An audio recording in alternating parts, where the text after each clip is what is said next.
Are we ready? Good evening, everyone. This is the extended celebration of the adoption of the 19th Amendment and the Board of Appeals hearing for the Annapolis Board of Appeals for June 4th, 2019. Ms. Hook, would you call the roll, please? Mr. Gallagher? Yeah. Mr. Zazali? Yes. Mr. Martirana? Yes. Ms. Shine? Yes. Looks like Mr. Walsh and Mr. Burnett. Please also note the presence of Chris Beard, counsel for the board. Have the members of the board had a chance to review the agenda? Any suggestions or corrections? All in favor? Thank you. We have one matter on the agenda tonight. It's appeal number 2018-002 relating to the proposed development project called Eastport Landings. Is that correct? We're going to do our best to hear the case tonight if we can. If we can't get it all in tonight, we've also scheduled a second night for July 17th. So we'll do our best to get it done tonight. You can help us by keeping in mind a couple of things. The members of the board have read the extensive submissions that we've received, so you don't need to repeat everything in the papers that you filed with us. Please focus your testimony and arguments tightly on matters relating directly to the propriety of the director's certification of adequate public facilities. As we discussed in the last hearing, we're not going to get into the propriety of the site development plan or other extraneous issues. Sir, we can't hear you too well. I'll try to do better. Thank you.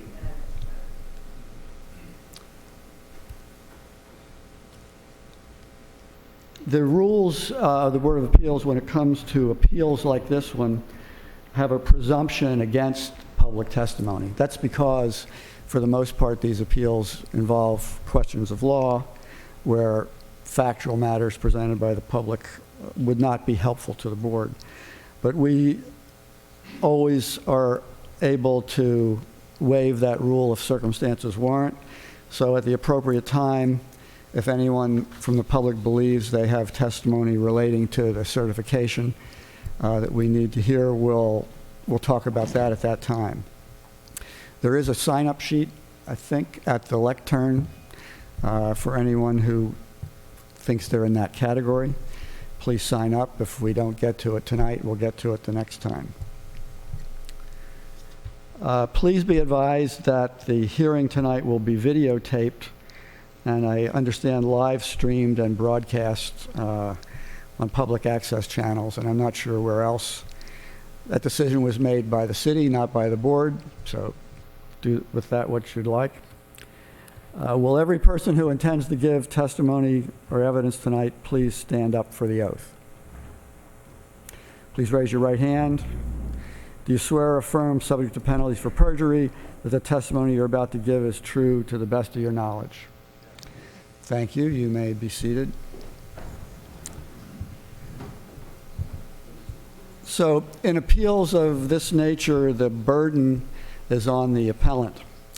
And so with that in mind, the order of proceedings that I'd like to follow is we'll start with the appellants, followed by the applicants, then the city, the public, if any, rebuttal and closing. Does anyone have a problem with that? Mr. Chairman, I'm concerned that that doesn't adhere to your rules. It's in the nature of a de novo case, and it seems to me the applicant would go first in a case like this. Anyone else have a view on that? I object. Mr. Elson?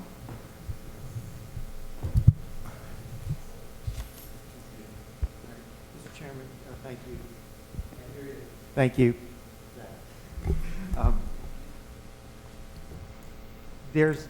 We haven't had that many appeals in years from time to time. We have a couple each year. We've had the appellant generally go first. I think I think you have the discretion to decide how to do this in the most organized fashion. Well, let's Yes, come back to Mr. Hyatt's point.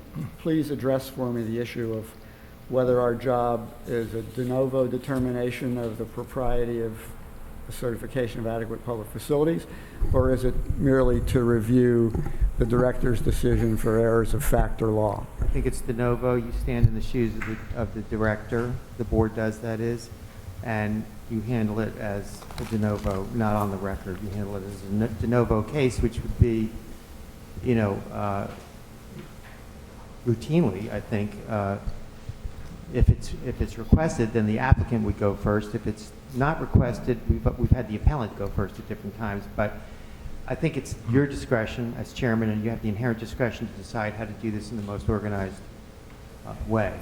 So, you know, because it's de novo, I think theoretically the applicant can go first. Is there case law on the point of whether it's de novo or not? I don't know of any case law, but the city code has its section 2130 on appeals. And I don't have the section with me, but I believe it says that the applicant, the board, I don't think it uses this words, but to the effect stands in the shoes of the planning director. It says the board can do whatever the planning director Yeah, could you can do. affirm, reverse, modify, or affirm with conditions. And that section refers to the powers of the board on appeals generally, Yes. this- not specific to adequate public facilities. That's correct. It's 2130 it pertains to any appeal of a decision of the director in the zoning code. Right. And isn't there also a section of the code that says that in the case of an appeal from certification of adequate public facilities, the director will transmit a certified copy of the record to the board? In any appeal, under the zoning code, the director has to transmit the departmental record to the board for its consideration. So that's what happened here. The record was transmitted by the director. Doesn't that imply that review is on the record? No, you may infer it that it's on the record, but if it was on the record, you would hear only oral arguments, you wouldn't hear testimony. I think it's expected that the board hear testimony because the board is in the same position that the director does. And the board, in order to affirm, if it was strictly a legal issue, I would say there'd be no testimony, but there are factual matters that are going to be addressed tonight. So it's not just a legal issue, and therefore it's not on the record. Mr. Rogers, do you have a view you'd like to express? Yes, the appeal is to the Director of Planning and Zoning. He is the appellee. If the appellee wants to go first, or I go first, the appellant, but normally in all court proceedings, the appellant goes first. This is an administrative hearing. It is not an appeal board normal hearing of zoning and property line variances and that sort of thing. This is an administrative hearing. And I object to Mr. Hyatt's intent to try and distort the process. We are to go first, the appellee goes second, and the applicant goes third. Mr. Hyatt, last word is yours. Thank you, Mr. Chairman. Certainly, I'm not trying to distort the process. The city code is not always a picture of clarity, as we know. But you do have a set of rules. This board has a set of rules, and I refer you to Article 8A. And it says, the board shall conduct all appeals in a quasi-judicial de novo manner. Now, it seems to me that I know that the record is transmitted, the documentation is transmitted. There may be some inferences there, but Article 8 says quasi-judicial, de novo.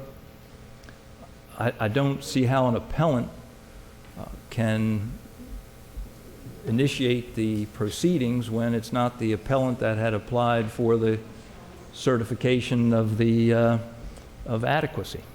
And so that's why I believe it's appropriate. Now, if it was completely on the record, that might be a different story, but it's a little bit on the record and and some not on the record, based on what the code says, but the rules say de novo, and that's how I interpret it. And I've just been handed a note that says if it's de novo hearing, the burden of proof is not mine,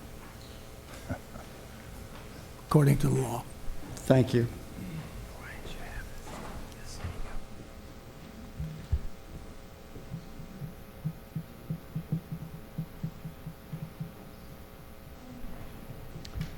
All right, it seems that there is no dispute among the parties that it's a de novo hearing. So I'll reconsider my order, and we'll ask the city to go first, please. I can go first if you want, but sorry. Remotes are different. Okay, so I don't mind going first, Your Honor. I think that, Mr. Chairman, but I would ask that we defer our presentation until the end. Normally, we do it in the beginning. I'm requesting that we do it in this case in the end. We have an appeal, kind of unique circumstances here with all the motions that have been filed and everything, and I think it would best be organized for our purposes, at least for the planning department's purposes, that we present at the end. So I'm requesting that you defer presentation by the planning department until the applicant and the appellant have presented their cases. All right, Mr. Hyatt, I've done my best to frustrate you, but I'm frustrated, so you go ahead. Thank you. No frustration on my end. Thank you for the opportunity. Good evening. I'm Alan Hyatt, for the record, and I know you are all very well acquainted with this case. I'm here representing Eastport Plaza LLC, Solstice Partners LLC, and SPRE Eastport LLC, and I'm going to call them the applicants. These entities are the applicants for the project known as the Lofts at Eastport Landing. We have had some procedural skirmishing to get us to this point. The project consists of a redevelopment on a site that you know as the Eastport Shopping Center. It's a site that's almost exclusively paved today. There's about 14,500 square feet of first floor commercial space and 98 multifamily units above the ground floor, with 143 parking spaces within the site. That's been approved under a site development plan process. In tandem with the site design plan, in the city, site design plan process, county is site development plan. So in the city, site design plan application was approved. The tandem application is a request for a certification of adequacy of facilities.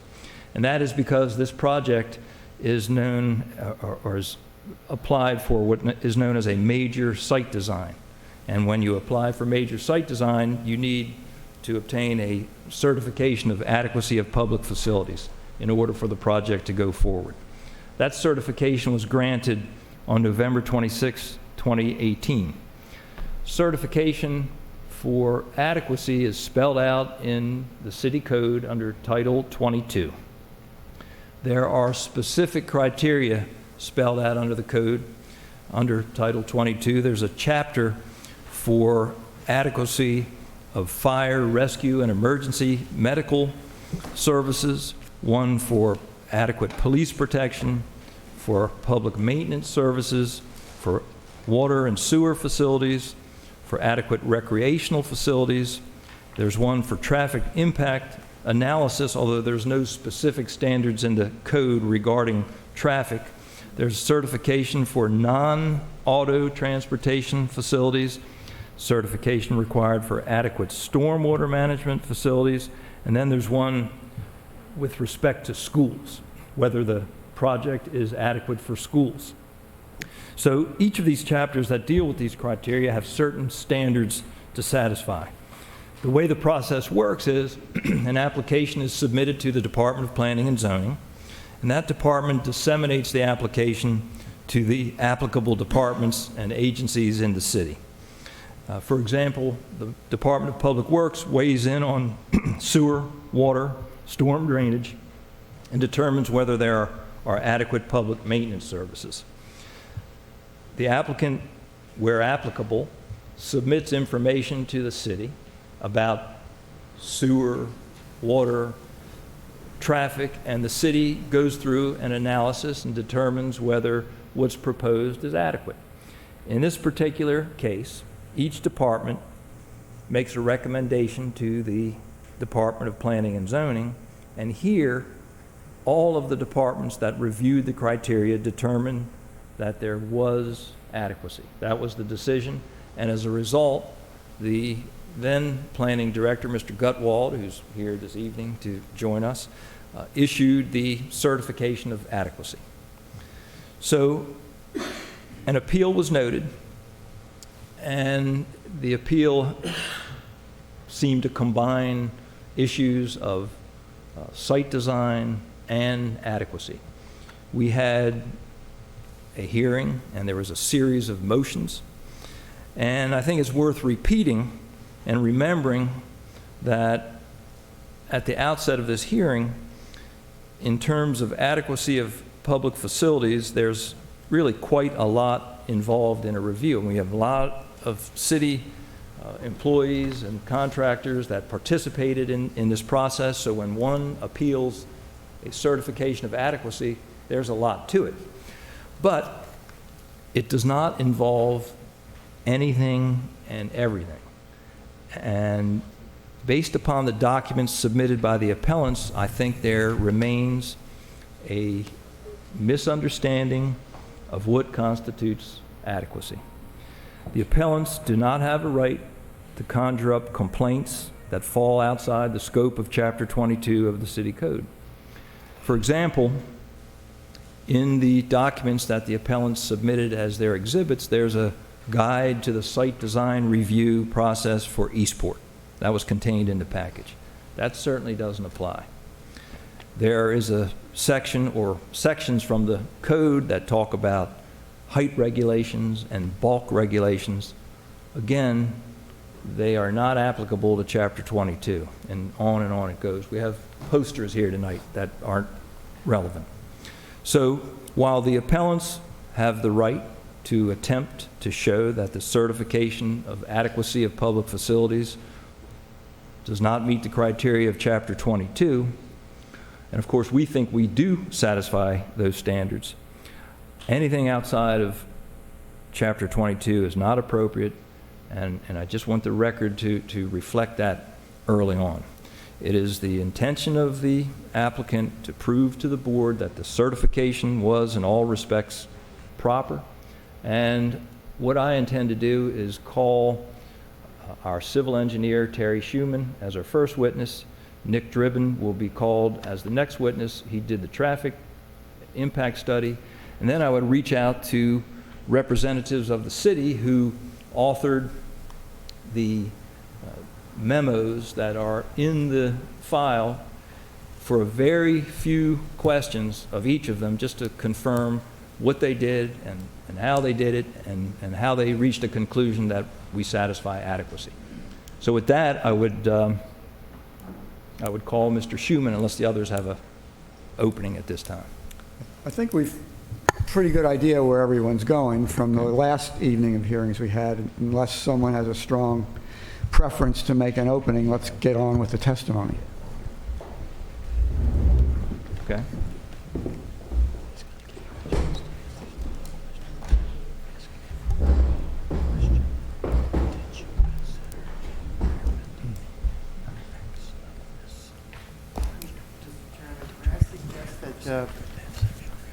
Anyone who's testifying tonight, take Alderman Finlayson's empty seat there so that Yeah, would I you can like, get a good view. let's make the witness chair the first chair on the platform.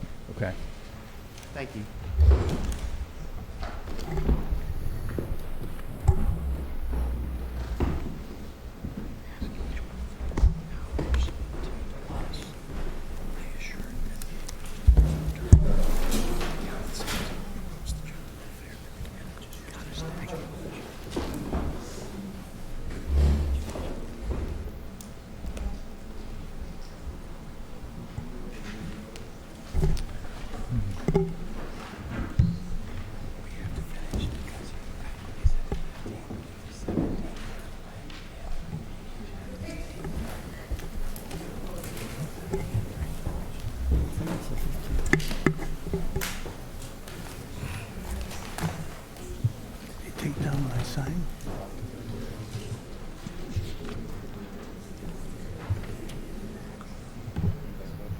Okay. I'll say 17. Yeah.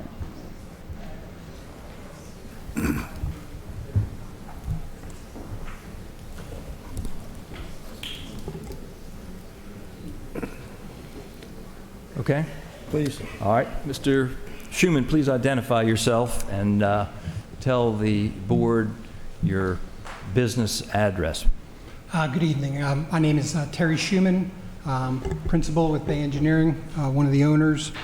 My address, it's Bay Engineering Incorporated. We're address of 2661, Building 800, Annapolis, Maryland, 21401. And my occupation is a professional engineer practicing in civil engineering. Mr. Schuman, are you familiar with the city code and the requirements that are necessary to proceed with a development application? I am. Are you also familiar with the requirements to obtain a certification of adequacy from the city? I am, yes.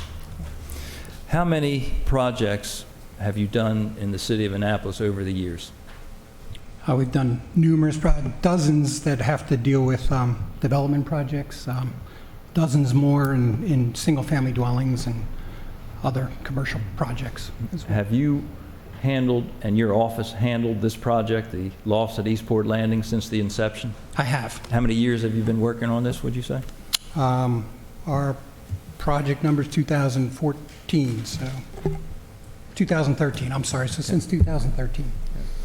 Mr. Schuman, you gave me a CV, or a professional biography, which is set forth as Exhibit 9 or Tab 9 in the applicant's list of exhibits. Are you familiar with that? I am. And does that depict your professional background and experience? It does, yes. You've testified as an expert witness before this board before, I have. and Anne Arundel County Board of Appeals, Anne Arundel County Board of Appeals as well. Circuit Court, Circuit Court, Planning Commission, Planning Commission. hearing officer at the county. Yes. Mr. Chairman, I would ask that Mr. Schuman be admitted as an expert witness in the field of civil engineering and site planning. Any questions? I have a question. Did he swear in today? Was he stood up and raised his hand? I did. I can You did? answer. Yes. Thank you.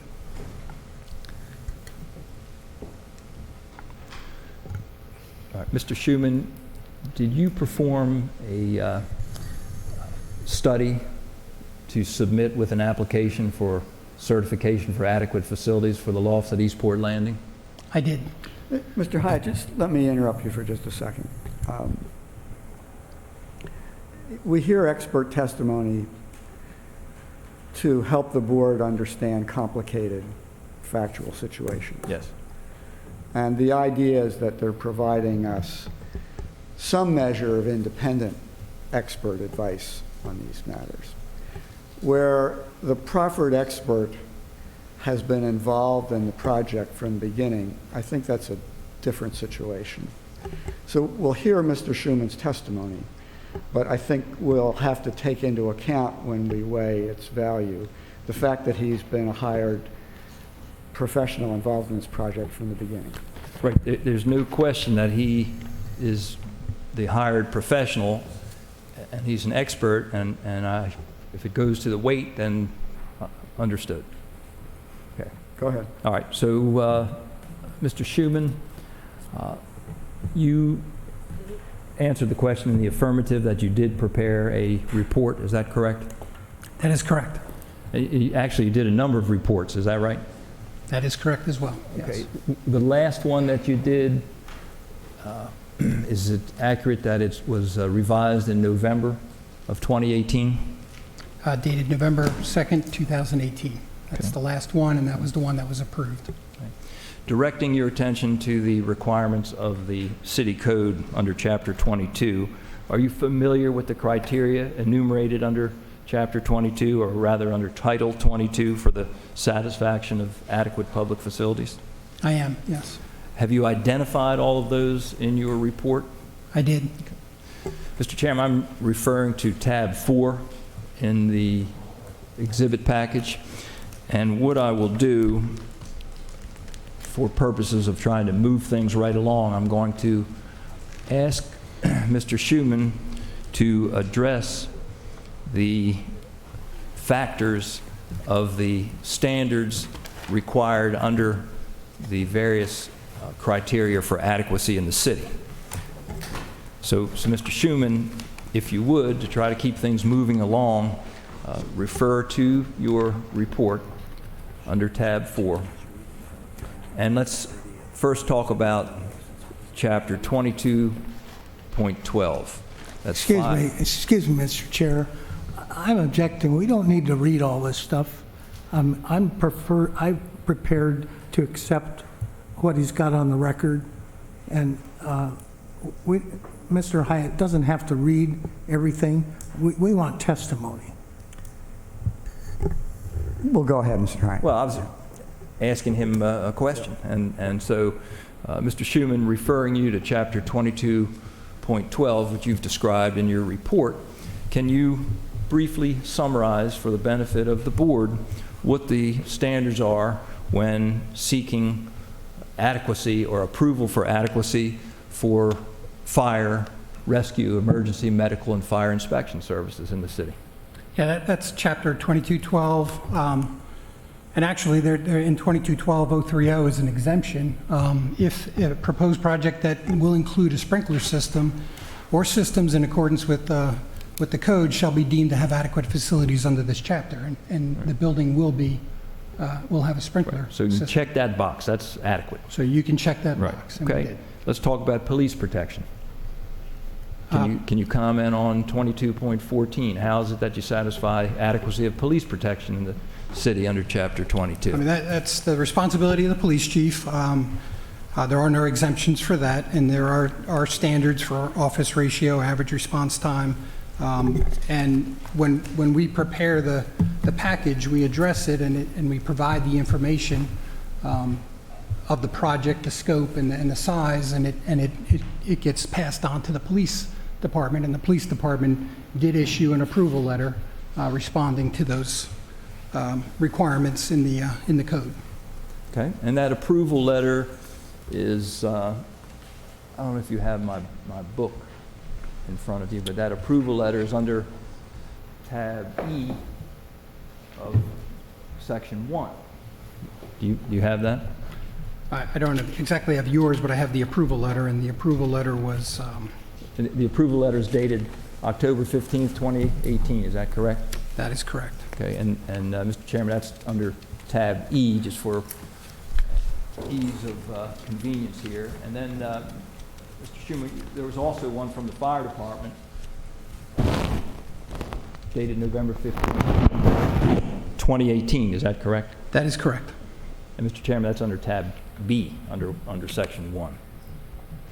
All right, so fire satisfied, police satisfied. How about public maintenance services? That deals with snow removal, trash, and roads. Right, so for public maintenance service, trash pickup, trash will be, we indicated on a report that's going to be a private pickup and through a private vendor.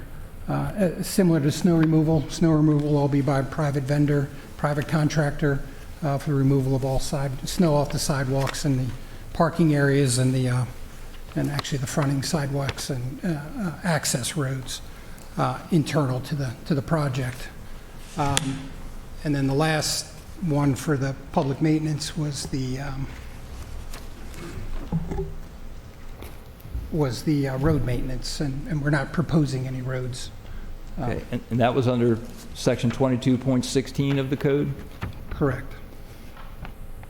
Is it accurate to state that Mr. Jarrell agreed with you as Public Works Director that the development satisfies adequacy under 22.16 in his memorandum dated November 13th, 2018?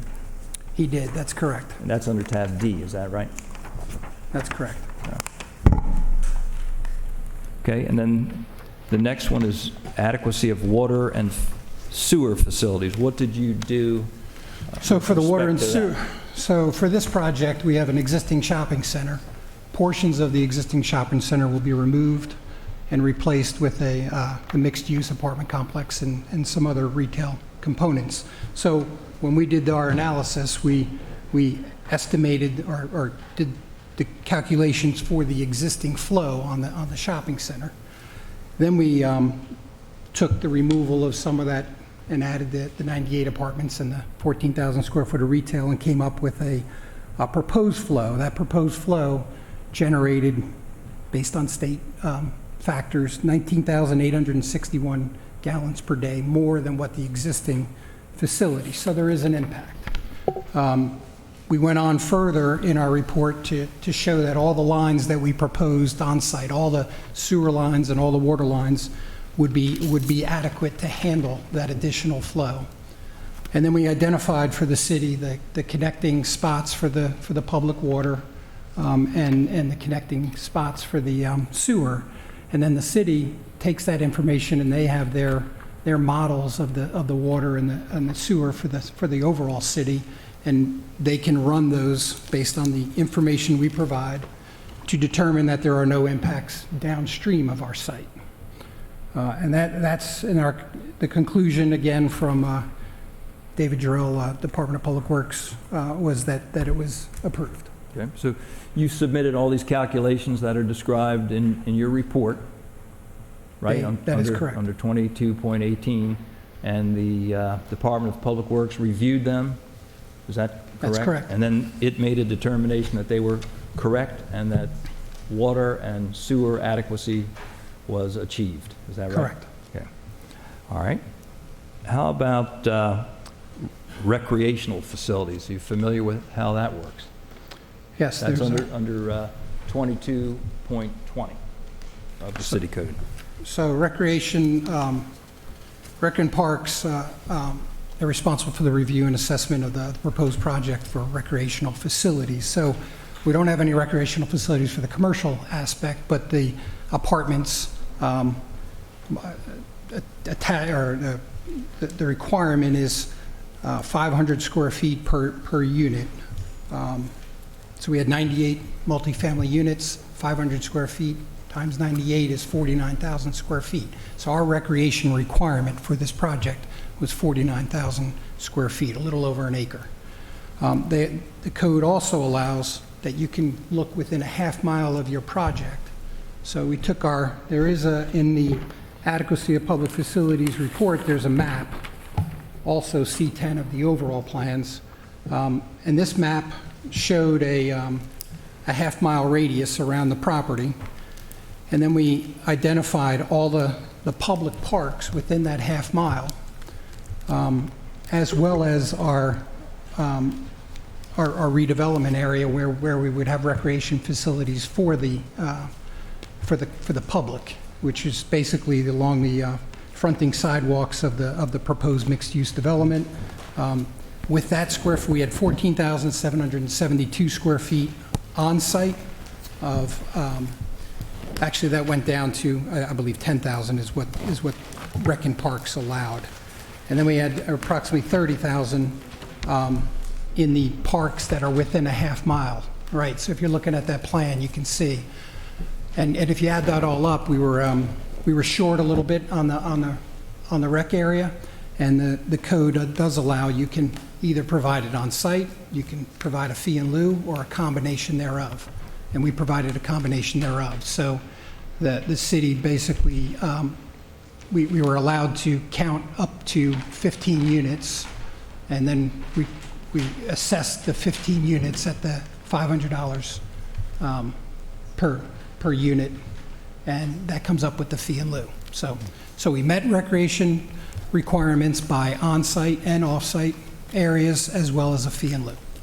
So the drawing in between pages 6 and 7 of your report reflect that, is that correct? That is correct. Okay. So again, referring to the code section here of 22.20, recreational facilities can be satisfied with any combination of these items, right? If you're short on site and you're short within a half mile, then you pay. Is that Correct. accurate? Correct. Or if you're fortunate to have substantial recreational facilities on site or within the half mile, then there's no payment. But it's a combination, so one way or the other, you satisfy That is correct. this. Okay.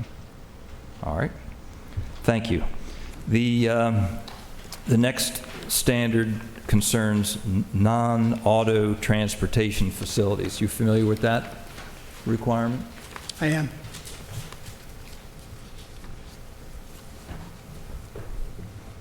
I think I went out of order on you. There's actually traffic impact. Let's talk about traffic. Traffic, what does an applicant do in the city for traffic impact? I mean, there's not any specific standard in the code, is that correct? That's correct. Okay, so what does an applicant do? In the city, the requirement is if you have a project, essentially if they determine that it generates more than 250 trips, I think, per day, then you have to do a traffic study. And the applicant doesn't do the traffic study. The city solicits proposals from outside consultants, and they control the process of hiring a traffic consultant and performing that analysis. So the city solicited a proposal, selected a firm. The applicants pay for that firm to do the study, and then the study is done by an outside firm. And that report, that traffic impact study is, I refer you to tab 6 in our exhibit package, prepared by Lenhart Traffic Consulting, Inc. Is that the traffic impact study that the applicants Yeah, I don't were have that in front of me, but I'm familiar with the study, Okay. yes. And do you recall what the requirements, what the recommendations of that traffic impact study were? I think at the end, the condition was that, that they recommended that the developer secure an approval from the appropriate city and or state agency for signal timing optimization at Bay Ridge Avenue and Tyler Avenue before approving the proposed development. And then the City Department of Transportation agreed with that? They did. And they determined that if those improvements were made, that the timing changes on the signal, then there was adequacy of traffic, is that correct? That is correct. And that's a memorandum also contained in, under tab 1, is that right? Correct. And then the one dated November 16, 2018. Yes. Okay.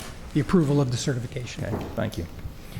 How about stormwater management facilities? That's one of the criteria that has to be satisfied for adequacy. Do you want to go non-auto first? I'm sorry. Keep in mind. Non-auto transportation facilities. You want to comment on that particular requirement? Right, so the non-auto was bicycle. Bicycle is one of them.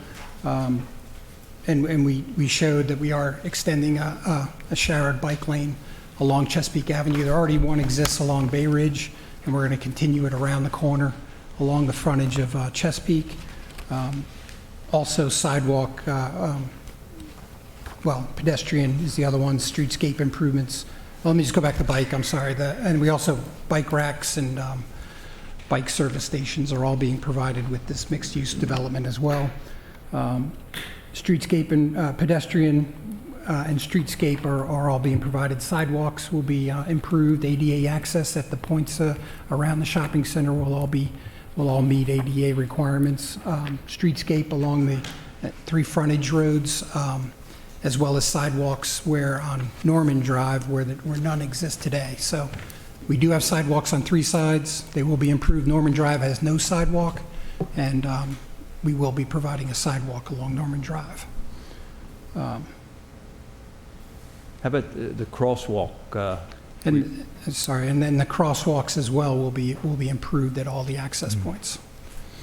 The proposed improvements you suggested were accepted as being adequate by the Department of Planning and Zoning, is that correct? They were, yes. Okay, thank you. Next, I refer you to the adequacy of stormwater management facilities, directing your attention to 22.24, Chapter 22.24. Would you explain to the board what it is that you studied and Yeah, what your so- conclusions were? So this project, a little background on the project. So currently, right now, the site is 92.5% impervious. with zero stormwater management. It's all collected in storm drains and just goes out the back creek.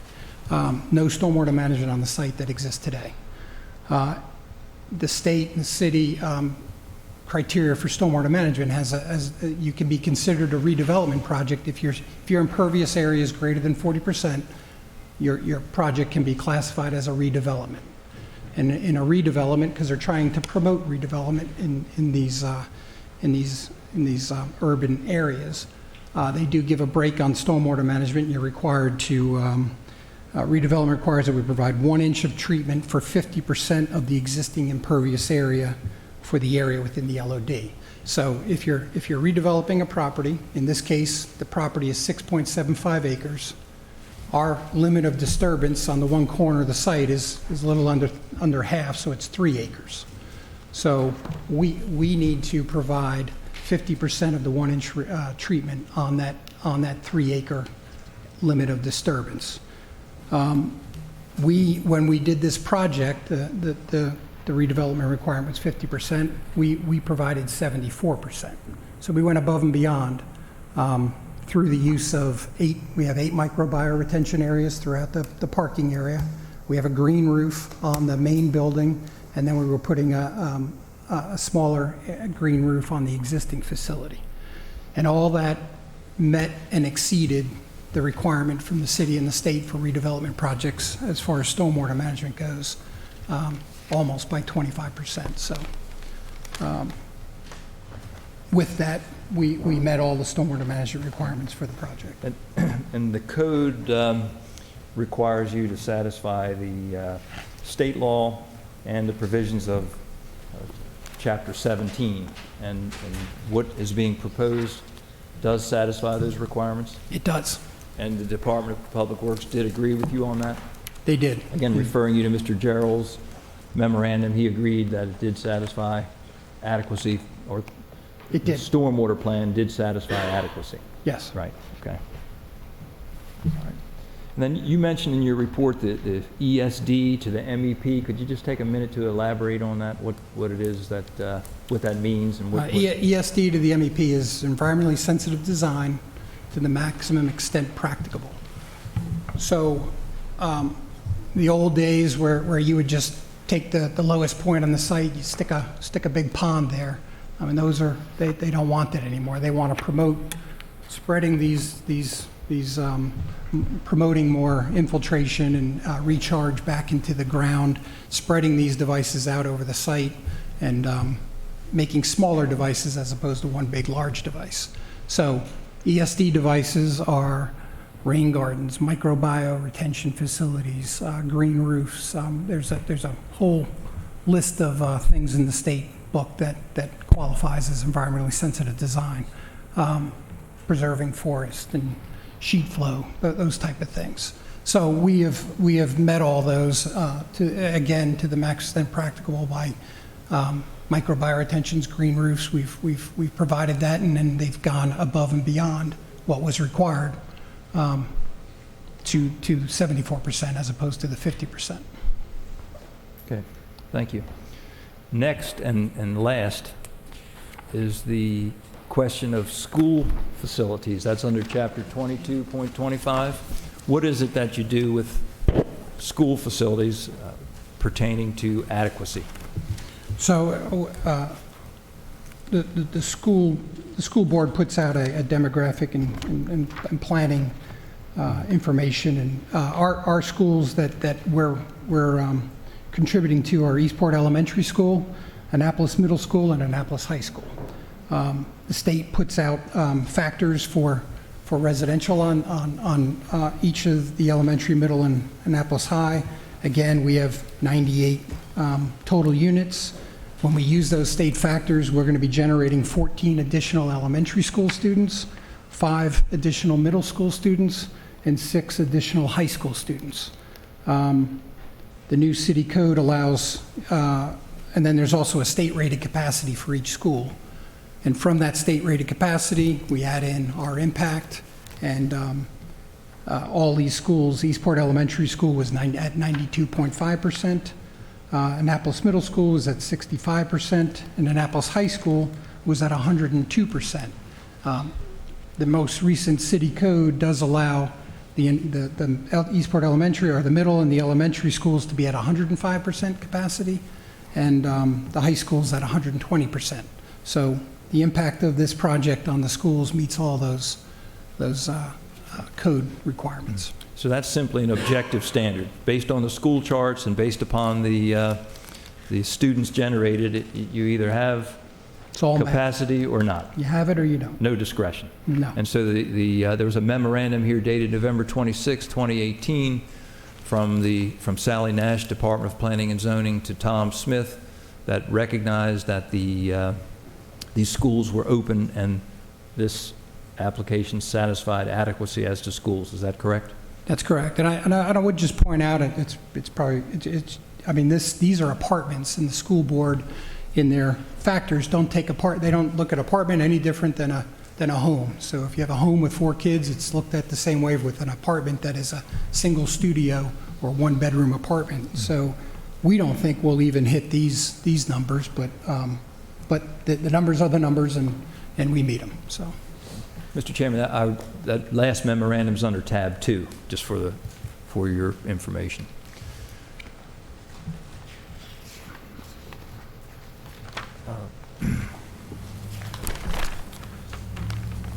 So, Mr. Schuman, in your professional opinion, has the applicant satisfied all of the adequacy standards set forth under Chapter 22 of the City Code? I do. I believe they have. Is it your professional opinion that the project, the lofts at Eastport Landing, is entitled to a certification of adequacy? Absolutely. And in fact, a certification of adequacy was issued by the Department of Planning and Zoning, is that right? It was. And you think that was properly issued when it was? Absolutely. Okay. And is it accurate to state that there are no other standards other than the ones we just went through under Chapter 22 to satisfy in order to obtain a certification for adequacy? None. That's correct. Okay. Thank you. I have no further questions for Mr. Schuman at this time. Mr. Elson?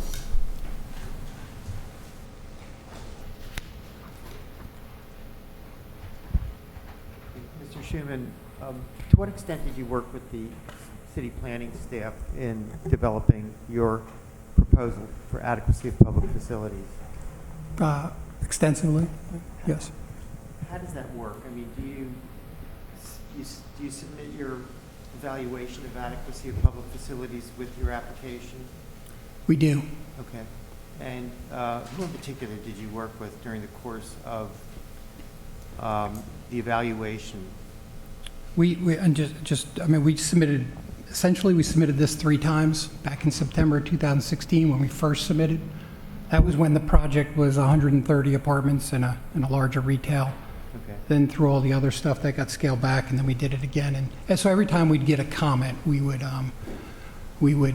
every time we got comments, addressed them, resubmitted, we submitted a new adequacy of public facility report. But to go back to answer your question, who did we talk with? We DPW, Department of Public Works, Matt Waters from a stormwater standpoint, Jennifer Fighton, Tora Burkhart as far as sewer and water goes.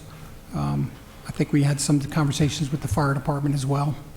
And we had to coordinate fire flow tests with the city Department of Public Works for water pressure and those type of things. What do you mean coordinate? Well, we have to file an application to allow us to do an adequacy, an APF, what we call an APF fire flow test, so we can determine what the water pressure is in the area.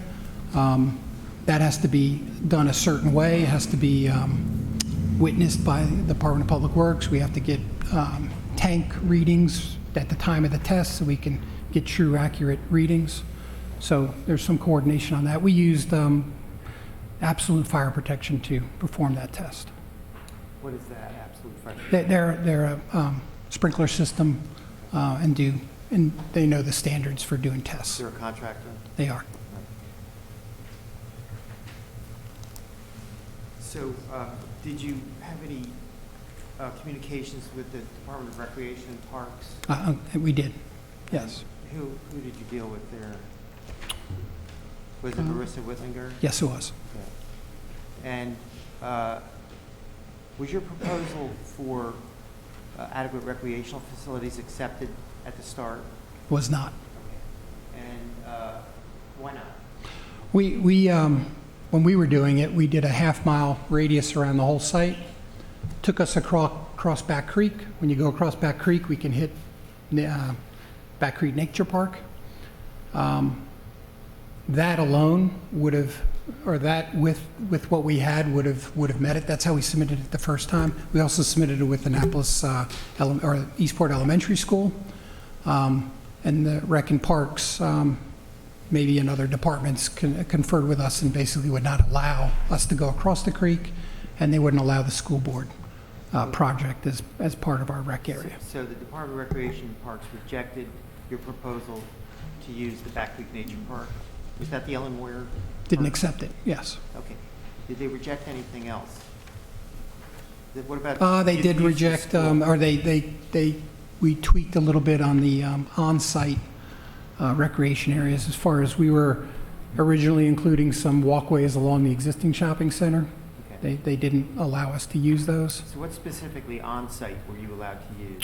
We used the common areas for the walkway areas between the new and the old building, and the common patio areas, and then we used, obviously, for the recreation area on-site in the amenity space on the rooftop of the apartment complex. Okay. And what about schools? Did you propose to use Eastport Elementary? I Is did. that what you said? And was that rejected or was It- that accepted? It was not accepted. Okay, so did you do revisions at that point when We that did. wasn't accepted? All right. And you said you did 3 sets of revisions before you finally got approval from the city? Yep. Okay. Well, I don't know. No, I mean, we did approximately 2 or 3 iterations with the rec and parks. I meant I mean, everything else was more, we were addressing comments, I meant- revising the report and resubmitting. Yeah, I was just Yeah. dealing with rec and parks at Mhm. that point. Okay. Now, going back to fire, did you deal with the fire marshal's office? I don't think we had too much dealings with them. We addressed their comments when they had them. And the exemption, can you explain the exemption in the city code regarding the sprinklering? I mean, what is your perspective as to how that works? I mean, it's listed in the code. It just says a proposed project that will include a sprinkler system or systems in accordance with the code shall be deemed to have adequate facilities under this chapter. So, but in that, we also did a fire flow test. We also showed that we had greater than 2,000 gallons per minute available at 20 residual PSI. So, All right, so is it correct that full sprinklering of the building is all you need to be certified for adequacy under the fire section of per the Title code, 22? that's correct. Okay. So why did you do more than that? You said you did other things like testing Well, we water have to, pressure. for DPW's water and sewer, we need to do a fire flow test. and Okay. We have to make available the pressure. All right. How about response times for the fire department? Is that required by the code? The fire department response times? In other words, required for certification? It's in the code. That's Okay, correct. but did you have to address that? We did not. Okay, and is it required or not required that you have to address response times for a certification? It has not been a requirement. Right. Also, the fire department is right across the street as well.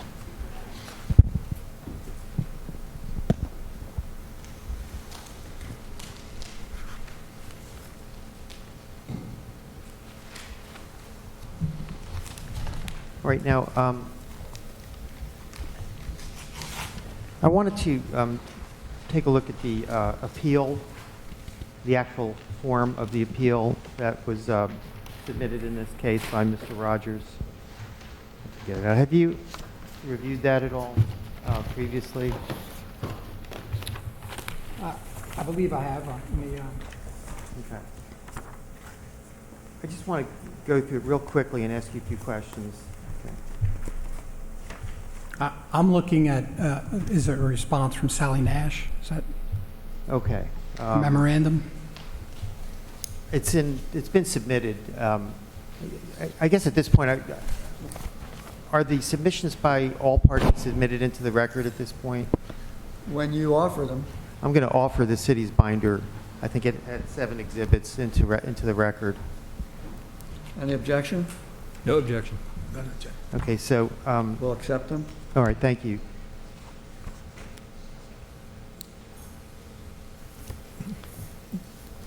I don't have a binder, is this what you mean? It's the planning department's narrative report plus 7 exhibits. All right, may I give a copy to, I want to give a copy of the appeal notice to Mr. Schuman. Okay, thank you.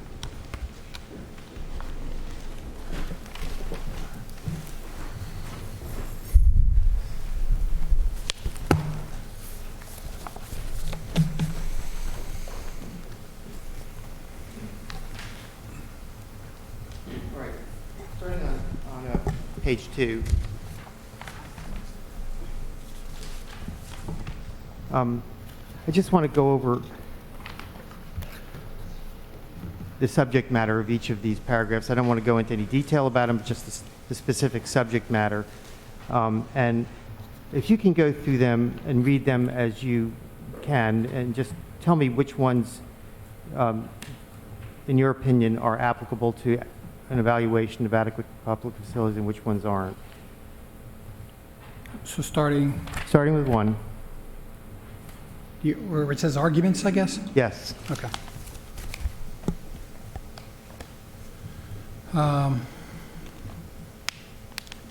No, 1 is no. Reason? It's talking about density. It's a zoning issue. Okay. What would I object to this process. He's not allowed to make a reread of the of application and then make a legal judgment. That's not his position. He should, coming to this, he should make testimony that has pertinence to the adequate public facilities. If he's going to sit and pick apart every one of these things, we'll be here all night. No, we're not going to be here all night, and plus, I'm asking him the factual basis, not the legal basis for his conclusion. Then he should answer yes or no. Well, he can explain himself. Because, you know, I mean, we have, I'm not sure this is the best way to do this, but go ahead, let's try to be quick. all right. What's the reason that number 1 is not applicable to certifications? I'm on number 2, right? Okay, did you give a reason for number 1? It's a zoning Oh, issue. you said it had to do with density. Have to do with density. It's a zoning issue. It has Okay. nothing to do with adequacy All of right, how public about 2? facilities. Number 2, essentially just the acreage of the property and 2 lots versus 1 lot. Again, I don't think it's applicable. No. All right. 3, allegations of contaminated soil and groundwater. Is that something that you would evaluate in adequacy of public facilities? No. And what's the reason why? It's a separate process. I don't think it has anything to do with adequacy of public facilities. Does it have anything to do with stormwater management, for instance? I guess maybe during permitting, someone may ask some questions on it, sure. During the permitting process? Okay. We haven't gotten to that point yet, correct? No, that's correct. All right. How about storm drainage from a contaminated site? Is that something that's evaluated in adequacy of public facilities? No, I mean, the adequacy of public facilities talks about stormwater management and Okay, not the contamination. okay. So no. And storm drainage, is that considered in Title 22? I mean, I think storm drainage and design is all part of stormwater management, sure. Design, can you distinguish design from the certification process? I mean, the stormwater management, the storm drain, all needs to be sufficiently adequate Okay, for the project. all right. Number 5, I'll just need to read it. Number 5 is dealing with critical area. That does not have anything to do with adequacy of public facility. Okay. Well, 6, we've determined that traffic impact does, correct? Traffic does, yes. Okay. And I believe 7 is also, would you indicate as to whether that has to do with the traffic impact study? I mean, I think the traffic impact study evaluated the access points, so So that's applicable to could be, yes. the roof certification Yes. review? Okay. And what about adequate water supply for fire protection? Yes. Okay. We're on number 9 now, and I believe that has to do with 8. So let's go to 10. How about Americans with Disabilities Act? I think, it's part of that street circulation or the pedestrian, so it could be. It could be, okay. Yes. 11, we know the school. School impact, yes. Okay. 12, review the Annapolis Comprehensive Plan. No, I mean, I think that's all part of the site design process. Okay. All right. How about 13, which would be, The capital improvement plan is all part of the adequacy, so, it's Yes. all part of what? it's part of the adequacy, it's Okay. one of the purposes. All right. Height, number 14? Height, no. It's a Just site design. Site design, okay. 15, a transit stop, bus stop, It could be, yes. Okay. It's part of the transit. all right. 16, loading zones, location of loading zones. I mean, you can assimilate it to the access point when, in the traffic study, but it's also part of the site design, so, Crosswalks, number 17, yes. that's part of the traffic study. Mhm. Okay. 18, something to do with mediation that happened a while back. I would say no. 19, recreational and open space area, you know that's Yes. part of the evaluation. All right, 20. MPDUs have nothing to do with adequacy of public facilities. It has nothing to do with APF? It does not. Okay. 21. Does city not. City motivations. Tax revenue, no. Okay, and number 22 about trees. Is that design, site design? It is not anything to do with adequacy. Okay, all right, thank you.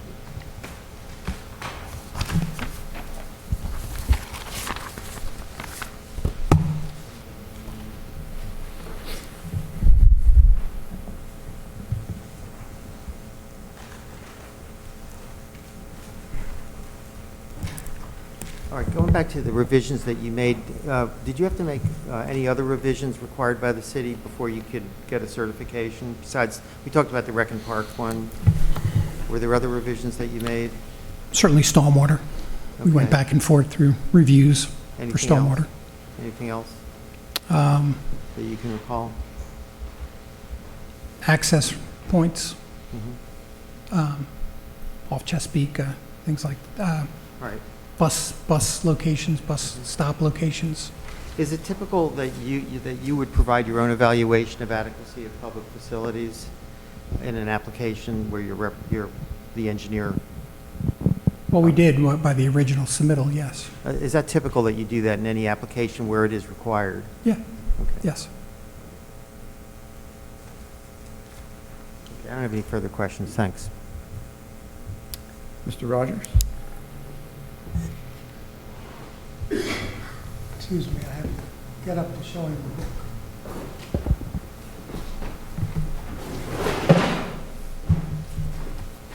Are you familiar with the state stormwater management manual? Yes. Can You need a microphone. can you read 13? Now he needs the microphone.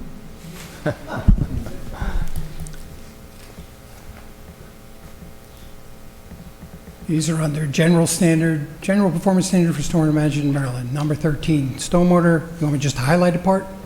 No, just read paragraph 13. Stormwater discharges from land use or activities with higher potential for pollutant loadings defined as hotspots in Chapter 2 may require the use of specific structural BMPs and pollution prevention practices. In addition, stormwater from a hotspot land use may not be infiltrated without proper pretreatment. Thank you. What does a hotspot mean?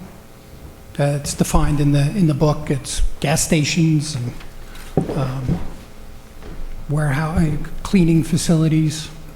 You didn't use the word gas station in any of your testimony, did you? I don't think so. Is there a gas station on this site? No. Was there one? Yes. Is there contamination in that site? There is a voluntary cleanup program going on. Yes. Has that been completed? Not yet. Is it under review? It is still under review.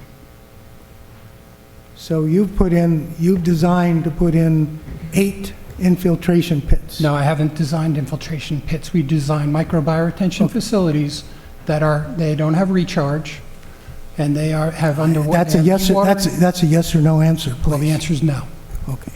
Did you design microbioretention? Yes. Does this paragraph 13 say you can't do that in a contaminated site? No. No, it does not. It says no hotspots. But we're not proposing a hotspot. It's already there, isn't it? Well, it'll fall under the voluntary cleanup program. Did you consider the environmental aspect of public health, safety, and general welfare of the environment when you did this design? Objection. Absolutely. Objection. What's the objection? Well, that's not that wasn't within the scope of direct examination, and it's not relevant. Well, Mr. Hyatt, the first section of the Adequate Public Facilities Code says that one of the purposes is to ensure the proposed development protects the public health and safety, promotes the general welfare of the community, and conserves the environment. If he's going to say that everything is just dandy as far as adequate public facilities goes, Mr. Rogers is entitled to have him explain how his opinion is consistent with that requirement. Well, I mean, the requirements are spelled out in each of those subsections. I mean, you're talking about the purposes? Yeah. Yeah. I mean, I think the purposes don't spell out any standards. They talk about generalities. It's like a preamble to the legislation. There's no ascertainable standards there. We can just ignore the standard, this purposes? It's not a standard. It's a purpose. We just ignore the purposes? I don't think you can measure it, is the point I'm making. An engineer has to go through the 8 or 9 criteria. I don't want to argue with you. Mr. Rogers can ask him whether he took that into account. Okay. So, Mr. Schuman, did you provide any statistics that had to do with the fire department response time? I did not. Why not? Objection, again.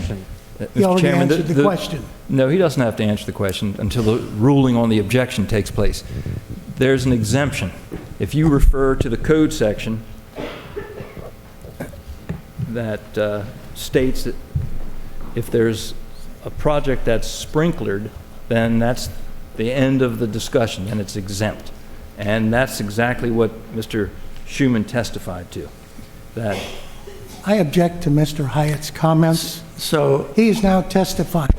I would like to point out that if he wants to cite the code, let's go to the NFPA code, which is what's supposed to be followed. And the NFPA code says you can derate the requirements as an exception to the normal flow that you need. It doesn't say the whole thing is accepted.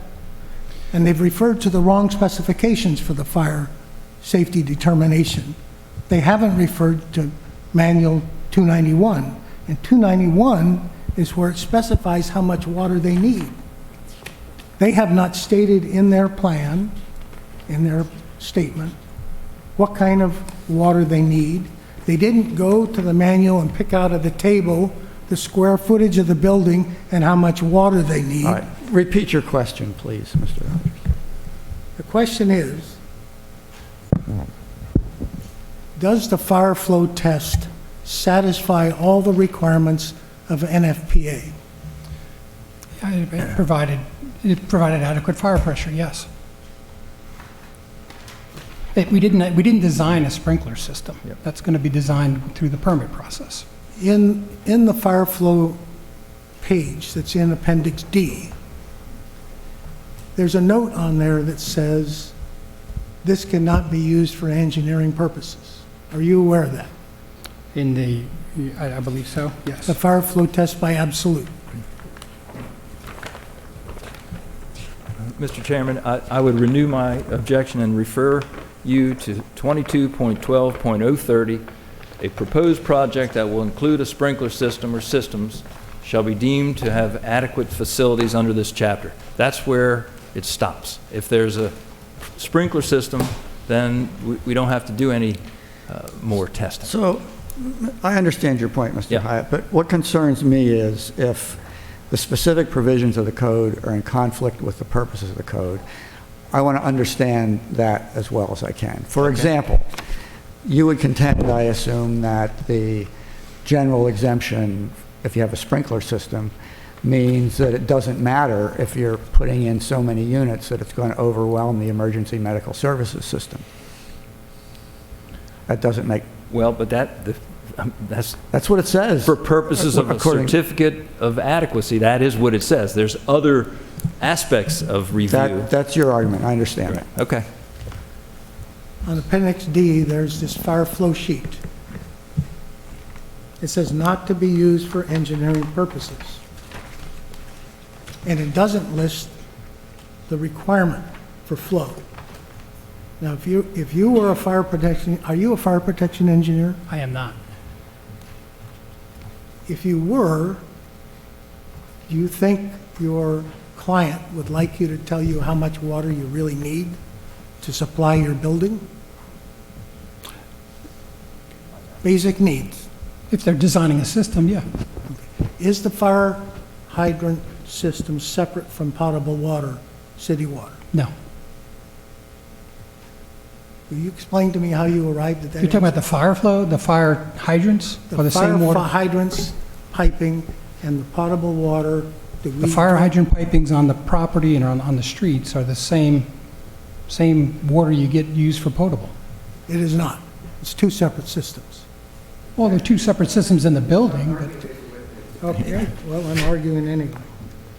Okay, so if I'm going to use this as adequacy, and the person that signed off on this says it's worthless, I can't use it, what good is it? why did the city approve the certification?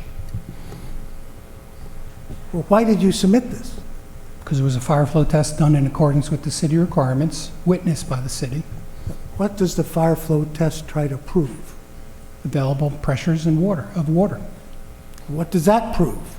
It proves that site was provided with 4,500, or I think it was 4,500 gallons per minute at 20 residual pressure. That's if you have several hydrants flowing. You can't get 4,500 gallons from one hydrant in Annapolis. You can only get 1,500, because that's what they're Objection. rated at. You're not testifying, Mr. Rogers. All right. So do you know how much a hydrant is rated for? I don't. Do you know what the green top on the hydrant means? I don't. Do you know how high they would have to take a nozzle to the top of a hook and ladder truck to squirt? Objection. I think you're Do you know what far the, afield, Mr. Rogers. do you know what the orifice shape is inside the hydrant? I think it's in the report. It uses .9 as the factor. But do you know what the shape is? I don't. I was not there for the test. That's why absolute fire. This doesn't protection tell was. you what the shape is, but it will change the flow dramatically if it's the wrong shape. Now I did it too. Are you familiar with the test sheet from the Department of Public Works that's in your enclosure? This sheet says it's an adequate facility. Can you tell me who made that decision? If you know. Yeah, I don't know. Is that improper for this guy in the field, the technician, to make that determination when you're not talking about sprinklers and fire hoses and everything that goes into That the sheet did building? not come from me, so Oh, this is a city sheet, Correct. but you enclosed it in your report. It's part of the fire flow test. Correct. Do you think you should know why this is in there? Objection. Mr. Rogers, you might do better with putting All this right, information in I'll your continue. case.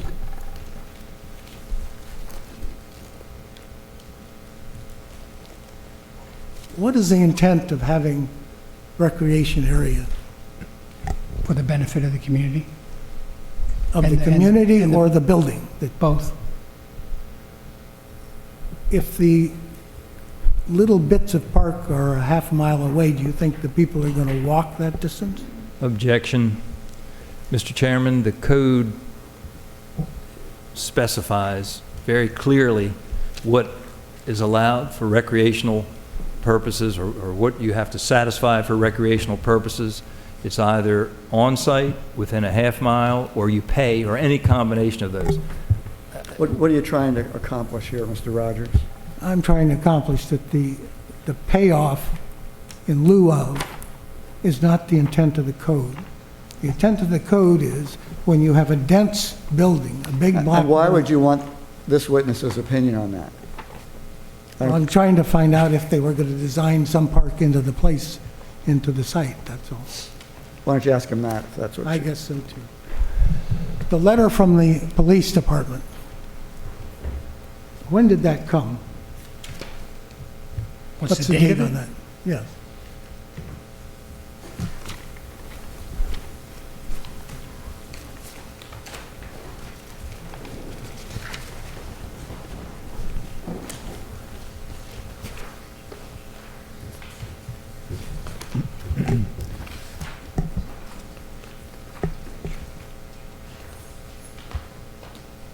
Ten 2018 10?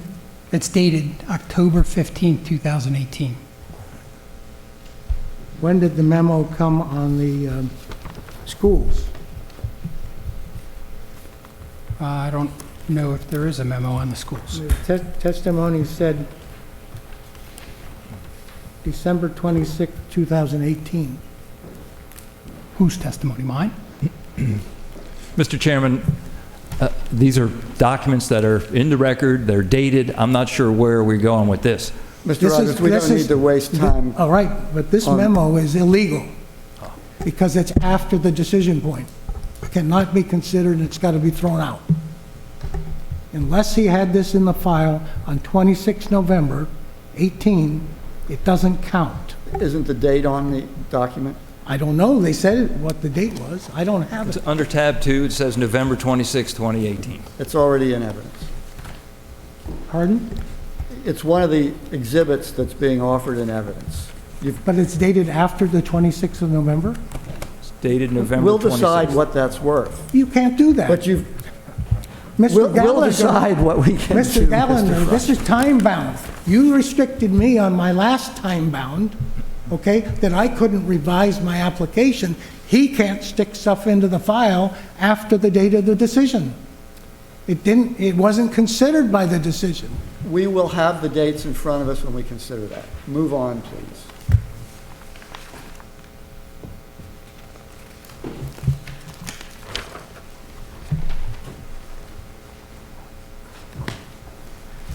Mr. Schuman, did you ever present in your studies or reports anything to do with streetscape?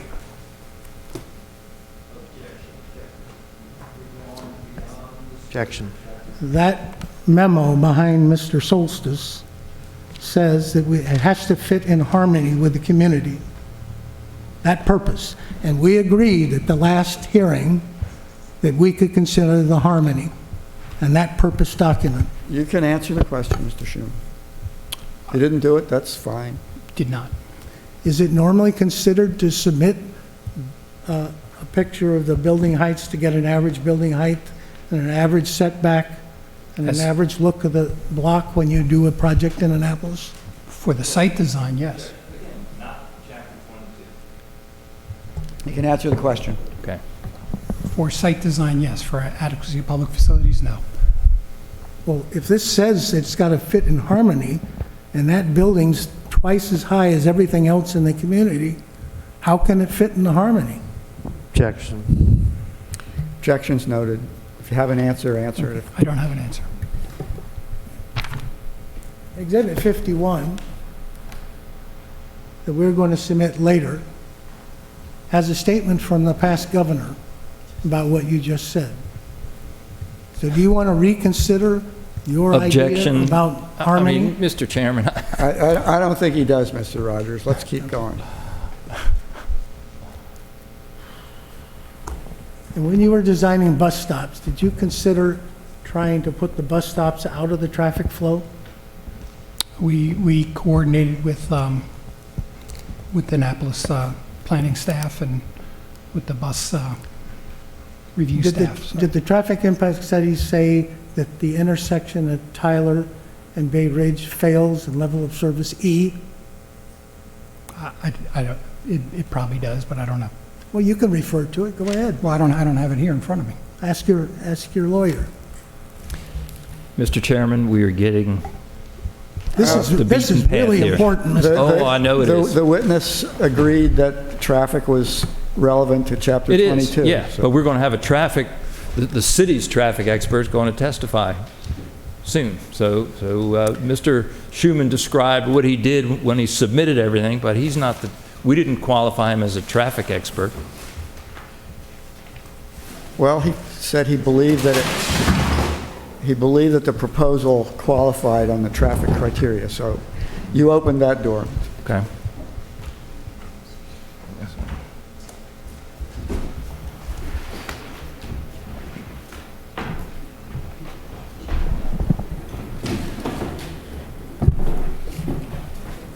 Mr. Schuman, are you aware that the front footage on Bay Ridge doesn't belong?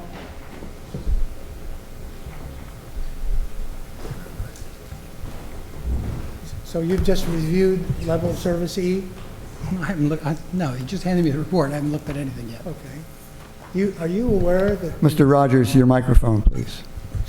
sorry, are you aware that the front footage on Bay Ridge Avenue doesn't belong to the shopping center?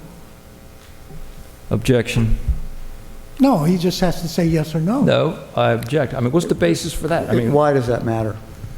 Because if you have a 14-foot wide easement along the front that was given away at the original plat, that's the perfect place for a carve-out for a bus stop. And it was not considered.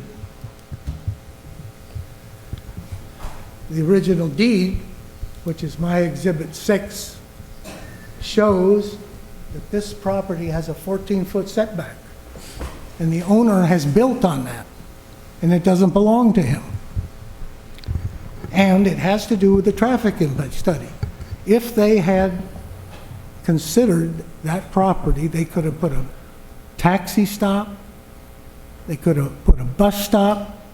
We have 3 routes that go to that shopping center, and they need a place that's out of the traffic flow so that you can get traffic flow. And if we are failing our traffic analysis to level of service E, then we need to do something about it. Mr. Schuman, you can tell them whatever you did or didn't do or don't Our know. firm did a survey on the property. We know what you're referring to. We're not aware of it. Well, we'll bring that up later. Okay. Are there trees on the current property? objection.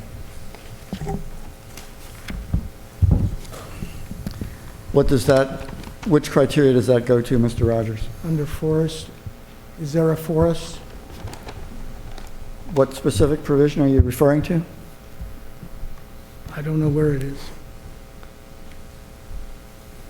So, did you look at the comprehensive plan Objection. for the capital improvement plan for adequate facilities? I'll overrule the objection because I think the section of the purposes rules that talks about harmony with the neighborhood So, in covers that. the comprehensive plan, the Eastport design talks about how we want the neighborhood to look. And so the design review is tailored to considerations. And I Mr. talked Chairman, about- I mean, now you're talking specifically about design review. So the harmony of the neighborhood, I'll allow it. Go ahead. so the harmony of the neighborhood really is dependent on buildings that blend in. Something that's twice as big as anything else has 15 times the bulk. Do you think that fits in? Mr. Chairman, I understand you overruled my objection, but Mr. Schuman is not a designer. He wasn't qualified as an expert designer. He's a civil engineer. I understand, but you've offered him as an expert on compliance with the adequate public facilities rules. Yes. I understand it's your view that comprehensive plan doesn't enter into that. In my view, that's a question we'll have to address, Okay. so I'm happy to hear his answer on it if he has one. If he has one, okay, thank you. Well, I mean, we work as part of a design team. We have an architect as part of the design team, and they worked very closely with the staff through the site design process. In my opinion, that's a site design process, and that was reviewed as part of that site design and approved as part of that site design. Mr. Schuman, are you aware of the new projections for schools that was published Objection. in September? Mr. Chairman, I'm not trying to annoy you, but he's talking about what? I mean, the schools were tested, and he's talking about something in the future? I think he's asking whether the tests you referred to are the new tests or the old tests. These are not tests. The Anne Arundel Community School System did a projection from 2018 to 2027. And I'm asking him if he used that projection to fit his population that he's going to grow with this building. Does that fit into those projections? It's completely irrelevant, Mr. So Chairman. you're asking him if he used a test of adequacy of schools that's different from the one contained in this ordinance, is that right? No, I'm saying the numbers that are in the new projection go into the test that he used. But the problem is there's a 293% increase going on. And that's in that study. And for them to say there's going to be no impact is absolutely ridiculous, and let alone a lie. Mr. Chairman, now we're getting into argument, and I'm asking him, did he see that study before, the projections, before he did his Well, analysis? before we let him answer that, is it your position that that study would modify the specific requirements that are in the ordinance now? Absolutely. Okay. It busts the numbers even more. Mr. Schuman, have you seen that study? I'm aware of the study. I mean, the code, again, talks about the state-rated capacity within 3 years. So when we did our analysis, we did 2018, 2019, 2020, 2021. So that's what the code requires you, is currently projected to be equal or greater than 120% of the state-rated capacity within 3 years. So the code limits it to 3 years. So I don't know if you were asking if we looked at for 2027. That's beyond 3 years. No, but it includes 18 and 19, and it has an unpredicted growth. There's no need to argue with him. The question is, why didn't you use those numbers? We did use the numbers per the code for the 2021. And you said before that it was ludicrous that we didn't do any impact. We do have impact. I said it, we had impact. We're generating elementary school kids, we're generating middle school kids, and we're generating high school kids. And through the code requirements, we're showing that it meets within the APF requirements. But you exceed the number with high school. But the code allows you to go to 120% of the state Do rated you have capacity. any, do you have any idea what exceeding the limit of the population they're predicting, what is the impact of that? objection. Yeah, I think you've gone far enough on that one, Mr. Rogers. They I'll have, to- sustain the objection.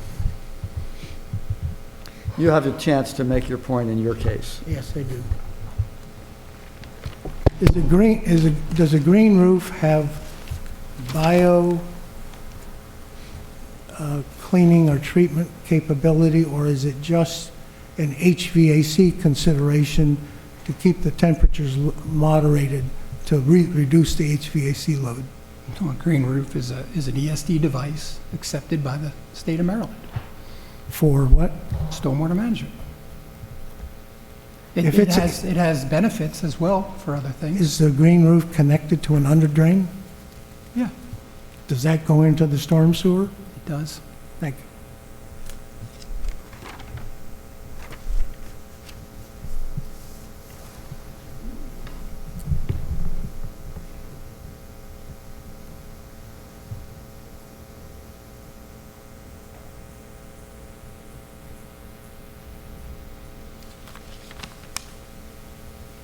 No more questions. All right, the board? Go ahead. There's a letter in the file, from this department of 2018, where traffic objected to some of the way the traffic study was updated. It appears that the traffic engineers went back and revised that to address the concerns of the memorandum by the concerned citizens, but I didn't see any follow-up. Was that in turn accepted? Was it now correct and proper in all respects by whoever's standards? I think the city accepted the traffic impact study and the proposed mitigation that was offered in that study to improve that. And then it was redone with the 2011 tables and actually improved the situation, is the way I interpreted it. And I would defer to Mr. Driven. He will, we'll be calling him momentarily. as Okay, witness. I can hold that question to Okay. them. The next one, with regard to the question of the green roof. The purpose of the green roof is to also sequester rainwater and allow it to drain back into the system slowly in a And controlled filter it. and filter it and back to the environment. So it's not, the fact that it is discharging to the stormwater system, it's better than just straight runoff. Absolutely. Okay, thank you. Charlie? Eddie? All right, Mr. Height. Just a follow-up. Mr. Schuman, you did a boundary survey on this property? Another firm did it previously, and we just completed one. Is there any question about the boundaries of this property None, and the ownership? none. All right. And then referring you back to the school calculation, the school calculation is spelled out in the code, is that correct? Correct. And those were the steps followed with this application and a determination by the Department of Planning and Zoning that schools were adequate, is that correct? Correct. Okay, thank you. Can I ask a question, Mr. Chairman? Mr. Schuman, there's been some discussion about the purposes provisions for APF. Okay. Yes. Is it your understanding that the purposes are review criteria or something separate from review criteria? My understanding is it's something separate, and I think the other code sections are specific. Thank you. No further questions. Dare I ask Mr. Rogers if you have any? Recross, how can Mr. Schuman say something that's different than what's on that poster? I rest my case. All right. Thank you very much, Sounds Mr. short. Shore. Mr. Hyatt?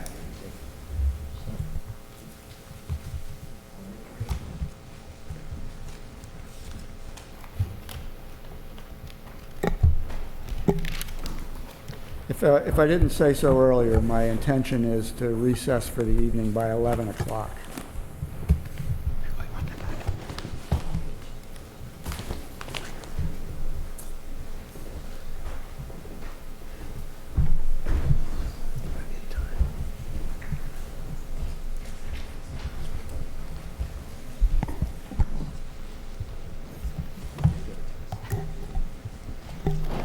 Mr. Driven, would you state your name and address and your occupation for the record, please? Yes, good evening. My name is Nick Dribbin. I'm a professional engineer practicing in the area of civil engineering, focusing on traffic engineering with Lenhart Traffic Associates. I'm the Associate Vice President, and our address is 645 Baltimore Annapolis Boulevard, Suite 214, Severna Park, Maryland, 21146. Was your firm hired by the City of Annapolis to perform a traffic impact study with respect to the lofts at Eastport Landing? Yes, we were. Mr. Chairman, in order to save some time, I would offer Mr. Driven as an expert. He was accepted and hired by the City of Annapolis as an expert in the field of traffic engineering, or I can spend some time qualifying him as an expert, because the city picked him, the applicant paid him, but he's the one who performed with the Lenhart organization the traffic impact study that we're going to offer into the record momentarily.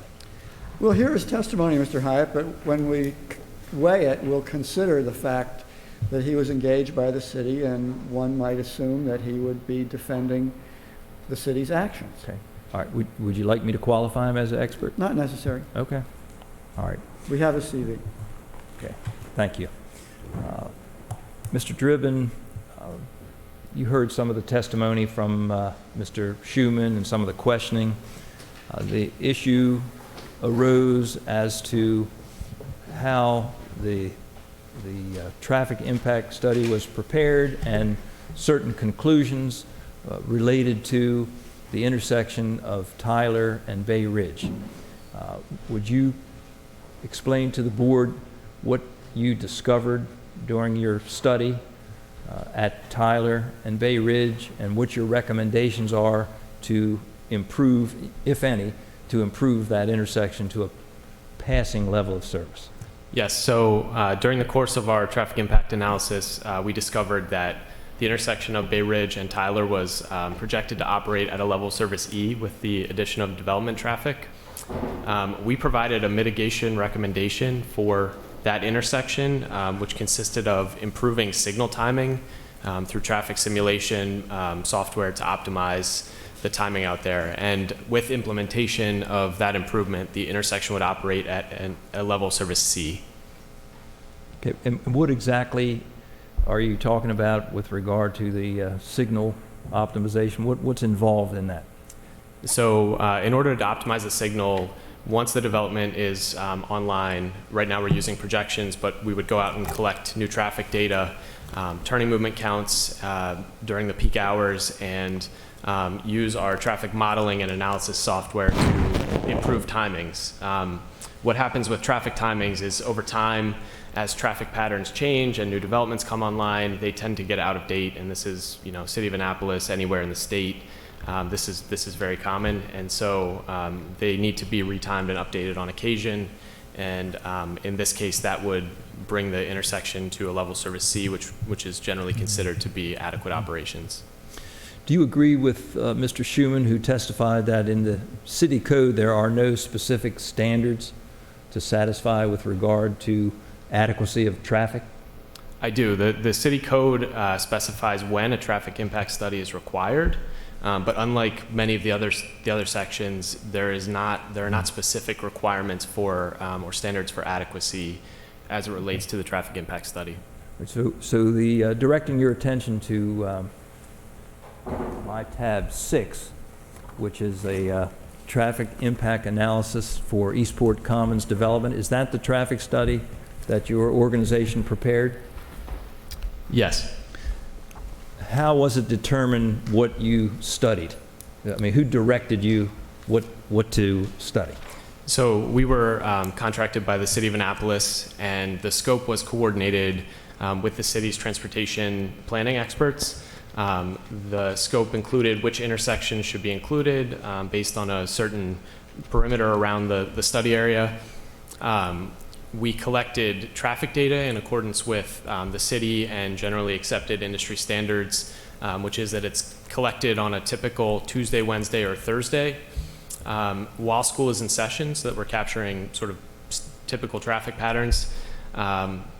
And we collect traffic during the AM and PM peak periods. So we want to capture the busiest, what you would call your rush hour during each of those periods, so that we're looking at the highest peak hour of traffic on a typical day. The study then looks at three conditions, which is existing traffic conditions. So what I just mentioned as far as existing counts that we conduct. We also look at lane configurations, what traffic control devices are in place at the study intersections, so stop control, yield control, traffic signals. We evaluate existing pedestrian facilities, bicycle facilities, transit facilities. The second condition we look at is called background conditions, which consists of everything that's out there under existing, as well as any approved background developments. So if there are other, housing units or things that have been approved within the city that are coming online in the area, those are included. And we also look at general background growth rate. So that growth rate accounts for any regional traffic that may not be related to a specific development, but that's part of sort of just general growth in the greater region. And we analyze conditions with traffic software for the background condition. And then finally, we look at the total condition, which is everything that was in existing and background, and then what the site will bring to the study intersections. And that's all done in accordance with primarily the Institute for Transportation Engineers publishes a manual on trip generation for developments. So I know I'm getting into the weeds here, but the trip generation manual tells you for any type of development that you might have, how much traffic you could expect that development to put on the road during a typical morning and evening peak hour. So, and that manual is used throughout the country, throughout the state, by the city of Annapolis, and that is kind of the standard for how we come up with those numbers. Those numbers, the volume of traffic that gets generated by the development is then assigned to the study network based on where we know people are coming from and going to and general traffic patterns in the area. And then we analyze the total volumes with the site as our third condition. So we have existing, which is today. We have background, which is today with any growth before the development. And then that's sort of the basis for comparison to the total traffic condition with the site in place. After you submitted your traffic impact study, do you recall seeing a memorandum from the City of Annapolis Department of Transportation? Yes. And referring you to that, there was a statement that the Annapolis Department of Transportation certifies that the small increase in peak hour traffic volume will have negligible impact on the roadway network if the signal at Bay Ridge Avenue and Tyler Avenue is optimized to improve the level of service. In other words, did they agree with your recommendations? Yes. And so the department suggested that the signal timing optimization take place at Bay Ridge Avenue and Tyler Avenue, and that would cure any deficiency, so to speak, at that intersection. Is that correct? Correct. And that's also your conclusion? Yes. And once you did that, the city determined that traffic impact was satisfied? Correct. Okay. Thank you. No further questions. We'll take 10 minutes. And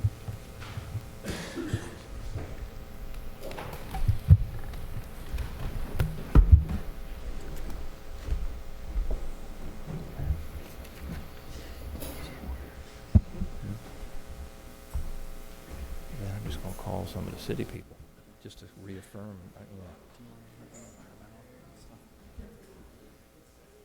You think I should call him since he let some of that in there?